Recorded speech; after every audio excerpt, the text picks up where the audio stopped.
Alright, we're good. Hey guys, it's Rob from Team DBZ Biscuit, and I'm back with yet another build on my Dark World. You guys have been asking for it, and I got some new nasty stuff for you. But first, I heard that Donald J. Trump is a subscriber to this channel, so Donald, in my case, and many of the viewers' cases who love the Dark World, make Dark World and America great again by bringing back Morphing Jar. Talk to Konami, please. We really need him back. So on with the deck profile, and as it seems like a really repetitive deck, but there's new and interesting things in this deck, and then I'm actually including my sideboard for this deck now, with the inception of such things as, you know, the link summoning thing, and, you know, such nonsense, you know, in Konami's way of changing the game, and I feel it's, you know, they're necessary evils to the new side deck. But as far as Dark World go, started off with 3 Snow the Stratos. I mean, Snow is honestly Stratos. You know, there's no other way to put it. You can search any Dark World card. Spell card, trap card, monster card, it doesn't matter. You get it with Snow by sending him to the grave. And the thing is, if you're in mid-game and your opponent's card effect causes Snow to go to the graveyard, Snow becomes Monster Reborn on your opponent's graveyard. So, you know, say you're playing something, I don't know, and you just, you know, they dump your Snow, you get the Monster Reborn their stuff, which is great. It's almost like stealing it. After the 3 Snow, we have 3 Graphas. Grapha, the boss monster of the deck, has been and always will be the boss monster of the deck, but he is just so good. Again, I mean, with an opponent's card effect, if he's sent to the graveyard, not only does he start popping stuff on the field, but you also get to pluck a random card from your opponent's hand, and if it's a monster, it gets special summoned to your side of the field. And if there's anything better than stealing somebody's stuff, it's stealing their stuff before they get to summon it, which is really, really neat. He also has that inherited summon is the correct terminology for it. It's not an effect, it's an inherit summon that you bounce a Dark World monster back to your hand. He comes out of the graveyard and stares at you with a 2700 to 3000 booty. Next, Brow. Brow more than anything is part of the draw engine of this deck, because when you dump him for the field spell of Gates, or if your opponent's card effect causes him, you get to draw 2. But if you Dark World Dealings and dump the Brow, he gets to draw 1 anyway, so he's 1 for 1. And of course, return him in the hand, special summon a Grapha, you know, just crazy stuff happens. I run 1 of each, gold and silver. Silver and gold, of course, anytime they go to the graveyard by my card effect, they come back out, and then they bounce back, and they bring out Graphas, just like any other Dark World monster. And in that category, I might as well put them down too. I run 2 Beiges. Beige is good as a level 4, because if you special summon him and say they have something that you need to get rid of on the side of the field, you do that, you summon a Snow, you make a Castel, bounce it off the field. If it's a special summon monster, make an Honor Arc, steal it. Or better yet, go into an XYZ Dark Rebellion Dragon.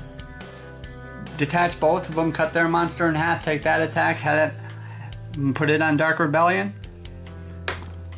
You know, that becomes one big booty Dark Rebellion Dragon, because that's, if I'm not mistaken, that is a permanent effect, and that does not go away at the end of the turn. But Silva also, if it's sent by an opponent's card effect, Beige doesn't do anything, but by opponent's card effect, Silva will take 2 cards off the field and put them back in put them in the graveyard of the deck. I think it's back into the deck. While if gold is special summoned that way by your opponent's card effect, he will rip from the hand and put it back in the deck. I run the 1/4 tour guide, because going into rank 3 exceeds is something this deck just does so well. And along with tour guide, I run 3 Fiendish Rhinos. Fiendish Rhino is great in many ways, because he's a free Grapha as soon as he hits the graveyard, no matter how he hits it. If he's destroyed by battle, if he's sent as a part of an XYZ, if he's sent from your hand, he still puts the Grapha in the graveyard, which means you're going to get the Grapha that much faster.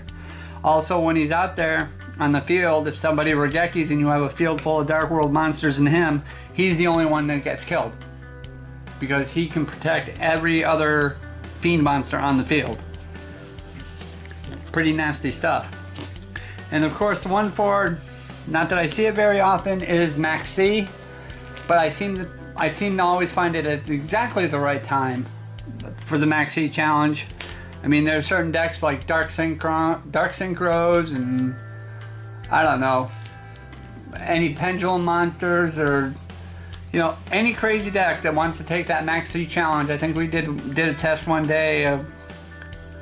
We did a test one day with Dragunides, and I played the Max C challenge, and the manual made me draw 18 cards in 18 special summons in one turn.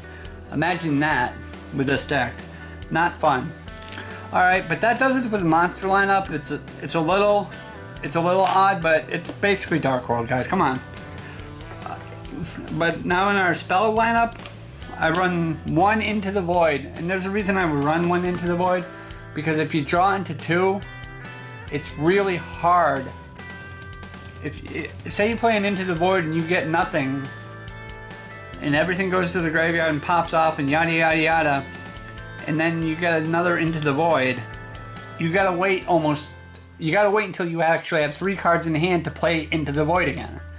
So it's good as an opening card. It's not great. It's good at best.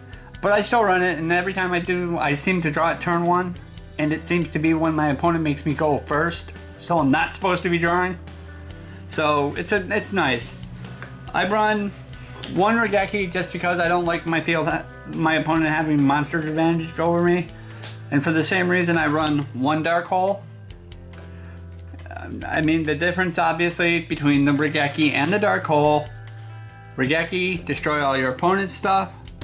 Dark Hole, destroy all your stuff too. But 9 times out of 10 when I play Dark Hole, I don't have anything on the field.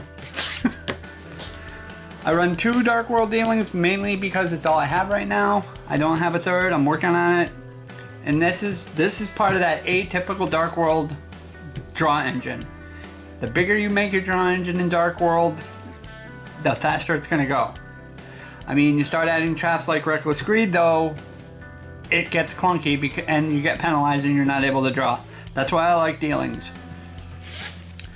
And it's much the same case as when I run 3 Allure Darknesses. 3 Allure Darknesses, that's drawing 6 cards and it's banishing 1. Allure is much better than an Into the Void. It's better than probably another dealings. So, but I like it. And I love my Insight card, and I've called this my Insight card since we started doing videos. And that is Drag Down to the Grave. Drag Down to the Grave is going to let me see what you're playing, especially turn 1. I will not hesitate to play it turn 1. I mean, I'll sit there and set cards and, you know, set and summon and do it. Bottom line is I'm going to try to make you do what I want you to do. I'm going to try to get everything important out of my hand, and I'm going to try to get into your hand and start pulling stuff out of your hand. The stuff I don't want you to have. If it's Blue Eyes, I don't want you having Maiden. Or card consonants with a Ancient Stone of Legend. You know, it helps me break up your plays. I run, and this is a little different for you guys because I always thought I got to gates fast enough. Now I get to gates even faster because I run 3 terraformings. 3 terraformings, I get to search out my field spell even faster. I don't have to waste the snow to do it. And as we're talking to this field spell card that is part of this monster draw engine of Dark World. Gates of the Dark World. It's necessary. I don't care what anybody says. It is absolutely necessary. And that does it for the spell lineup. The trap lineups, it's Dark World, guys, and we know Dark World effects don't activate on the field, so go ahead and run that 1/4 skill drain. 1,000 life points to stop all your opponents' on-field effects, not a problem. Especially when you start swinging at them with a 3,000 Grapha. I run 2 Solemn Strikes. Solemn Strike is great on those special summons. I mean, granted, it can't stop those special summons brought on by other cards, but it can stop that. Say your opponent's playing BA, they go Tour Guide, you say Strike. It's that simple.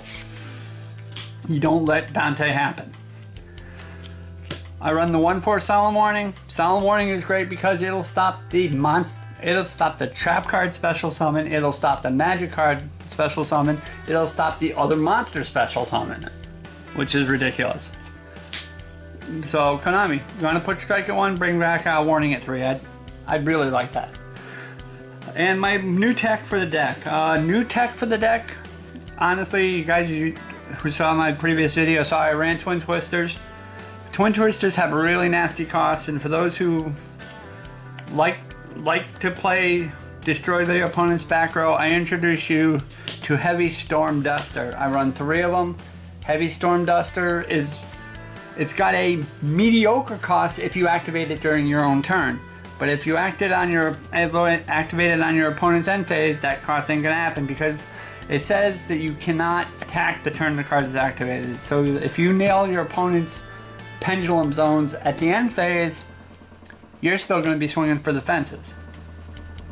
And it's a really great card. It takes out 2. I mean, yeah, it's an excuse for Starlight Road to come back, and I've seen some scarier stuff. But honestly, you know, Heavy Storm Duster takes care of the back row for me. But that does it for the main deck. For my side deck, and like I said, it seems to be a necessary evil nowadays. I have been running Deck Devastation Virus. Deck Devastation Virus will let me tribute off 1 dark monster with 2,000 attack or more, but it will kill anything with 1,500 or less. And the reason I'm running this, and Emmanuel's built a similar deck to it, the reason I run it is because of the World Championship winning Yang Zing True King Draco deck. If you pop one of these on a guy turn 1 who's playing Yang Zing, before he can summon, before they get to the field, you will destroy the stuff in his hand, which means it doesn't get its graveyard effect to special summon stuff. So say he's got four in his hand and none of them have 1,500 or more, he's pretty much screwed. Excuse the terminology, but that's a good word for it. He is pretty much screwed. Deck Devi, good card. Used to use it against Madolches, used to use it against Gravekeepers. Popped 2 of them on a Gravekeeper back to back. He really didn't like me. Another card I'm teching in this format, seeing everybody's doing it, including myself. Searching. I am running Mistakes again. And as you've seen in my previous videos, I tried to run it in the main. And it's good in the main because all it really stopped was snow from searching in my deck. Meanwhile, it shut down 80% of your deck. It's still, honestly, I'm a little wiser than I was back then. I believe in getting myself set up before I activate this, because if I can do this before if I can get set up and then activate it, you're gonna have a bad day. I'm not gonna have such a hard time. But I run 2 of those. Another card I'm running, Full Force Virus, a little bit different than Deck Devastation. I basically got to give up a monster with 2,000 or more defense, which means Grapha on gates. But, and I do say but, it will take out anything with 1,500 or less defense in your hand for 3 turns.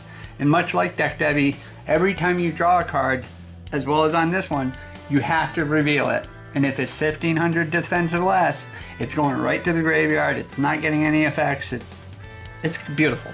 It's good. I am running 1 Soul Drain. Again, thank you WCQ winning deck with the Yang Zings, because we all know Yang Zings activate in the graveyard. And you really got to try to stop that whole graveyard thing from happening to stop that. I'm running 3 Light Imprisoning Mirrors. Light Imprisoning Mirrors because Lightsworn is making their comeback. 3 Light Imprisoning Mirrors because Awesome ABCs is still a thing. And you don't want, you know, their little A thing getting its effect to get a B and add it to hand and yada yada yada. And the thing about Light Imprisoning Mirror, it's skill drain against light decks. It stops on the field. It's actually a combination of Soul Drain and Skill Drain at the same time, but no cost to activate. Good card. I'm running one Eradicator Virus, and the reason I only run one is because Konami fixed it and said, well, you can only run one. But it's good against certain things. I mean, say you're playing against Paleotoads, and you pop up, and at the end of their turn, after they set 5 in the back row and tell you to go, at the end phase you activate that, you give up your monster, and you destroy their entire back row. I mean, granted, maybe they wanted it to be in the back row, they wanted it in the graveyard, but I don't think they wanted it their turn too. Another one, and again, I simply say this to Cosmo players and ABC players. I'm running 2 system down. 2 system downs, you know, pay 1,000 life points, banish the machines. Good stuff. I run an additional Dark Hole, just so I can, you know, in case like I said, I don't want you having monster advantage on the field. And the last card I'm taking in, and it's pretty insane seeing I run the field spell cards, but honestly, Dark World I have found is a deck that can stand without its field spell. So for those like invoked, like True Dracos, and basically any other card that runs a field spell, I am citing one Closed Forest. Closed Forest says as long as that's out in the field spell zone, you can't activate any more field spell cards. Period. End of story. And it's like I said, I know it's kind of crazy. I'm gonna test it. I'll let you know how it turns out. But honestly, I mean, if True Dracos can't have Diagram on the field, if Invoked can't have their field spell, you're gonna slow them way the hell down. Excuse the terminology, but you will. And that does it for that. My extra deck, nothing big, nothing strange here, guys. You've seen it all before. One Crazy Box, one Honor Arc. Okay, Crazy Box because of 3,300 beater with gates on the field and Skill Drain. Hard to get over. Honor Arc, nothing better than stealing somebody's special summon stuff. Dark Rebellion Dragon, XYZ. But rank 4. Cut your opponent's monster in half and keep that boost. Cowboy. Cowboy, again, you know, burn for game. Rank 4 Abyss Dweller. Stop their graveyard effects. On their turn, of course. Let's see. And that does it for rank 4s. Rank 3s, I'm running one Acid Golem because Acid Golem on Skill Drain is so much fun. One Leviair Dragon. Leviathan Dragon, beg your pardon. Leviathan Dragon Grey, Tour Guide into a Fiendish Rhino, detach Rhino from it. Get Rhino's effect, he's 2,500. Rhino sends Graph to the grave, you're set up for your next play. Another rank 4, just slid in. Castel. Castel, take that annoying Aroma Jar, bounce it back to their deck and let them have to find it again. Also, Zenmanes. Zenmanes is basically a reprieve. You know, it's a stall tactic mainly to, you know, make sure that, you know, I can sustain myself for one more turn. And of course the rank 8s, I run now with a lot of confidence 2 Zombie Stein. Zombie Stein is great. First of all, he's a 4,500 beater. Second of all, he can negate any spell, magic, or trap card by discarding a monster from either the field or your hand into the graveyard, and then going to defense mode. Granted, he's not beefy in the defense department. And then of course we have our Heretic Sun Dragon. Sun Dragon is great. He's also a rank 8. And yeah, you can discard monsters get rid of monsters from the field or from your hand and detach one from him, and he can destroy up to that many monsters on the field. If you send a whole handful of monsters to the field, say 5 cards, you can blow up to 5 cards on the field. But that does it for the extra deck. Like I said, guys, it's Dark World. It's not rocket science. It's not It's not strategic. It's not very... It's not a finesse deck. It's a... I'm gonna take my fist and I'm gonna ram you down in your throat kind of deck. It's fun to play. It gets a lot of weird looks when I play it still. But I enjoy it. It's what I enjoy. And that's what this game is actually all about, despite what other people say about winning and this, that, and the other thing. You know, winning's great. But if you're not having fun in winning, what good is it? Alright, but and again, thank you guys for watching. Hit that like button, hit that subscribe button. And in case you didn't see the earlier video that Emmanuel made, we got our 1,000th subscriber and we are doing our contest from September 9th to October 9th, I believe. And the prize listing, first prize is a customized Team DBZ Biscuit t-shirt. I know we got packs in that, and I also know he's going to put up a functional, full-scale Odd Eyes Magician deck. Second place, I believe, was like 6 packs, and also a customized DBZ Biscuit t-shirt. You know, and honestly, hey, see, I'm on team. I don't even have one of those, so you're going to have something before we had it. So think about that, guys. Hit that like button, hit that subscribe button, and don't worry, remember Donald J. Trump. Morphing Jar, bring him back, make Dark World great again. You already screwed up the country. Thanks, and have a great day, guys. Bye.